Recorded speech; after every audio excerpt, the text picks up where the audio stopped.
বাইরে বাড়ি আনা যার বাইরে ও বাইরে শাশুড়িকে উপায়ে মনে হয় সন্ধ্যালোকের সব নিয়ে গেছে।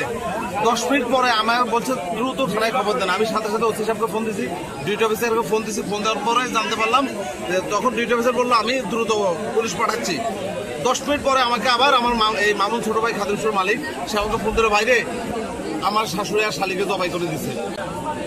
মাগরিবের নামাজ থেকে মানে এশার নামাজের এই মাঝামাঝি সময় যতটুকু মনে পড়ে যে ওনার ছেলে যে ফরাদ হোসেন রাব্বি এই সময় আসি দেখলো যে ঘরের সব নিচতলা সব এলোমেলো, মাকে এবং বোনকে খুঁজে পাওয়া যাচ্ছে না।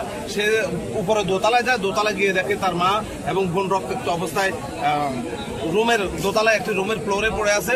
ওর মার নাম হচ্ছে জুলেখা বেগম এবং বোন হচ্ছে তানহামিম রামগঞ্জ মডেল কলেজের ইন্টারের শিক্ষার্থী।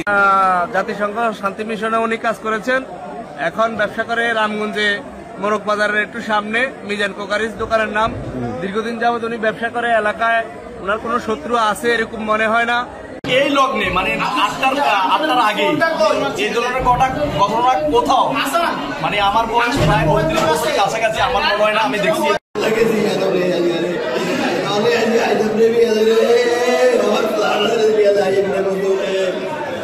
বাইরে ওনার বিয়েলে কোন কিনছে বাইরে 10 লাখ টাকার কদিন আগে রে ভাই, মাইয়ের বিয়ে লেগে জব কিনছে প্রায় 30 লাখ টাকার গোড় লেগেছে ভাই, 30 লাখ টাকার গোড় লেগেছে ভাই, জব তো গেছে ভাই, 30 লাখ টাকা শুধু গোড়টা নিয়েছে ভাই।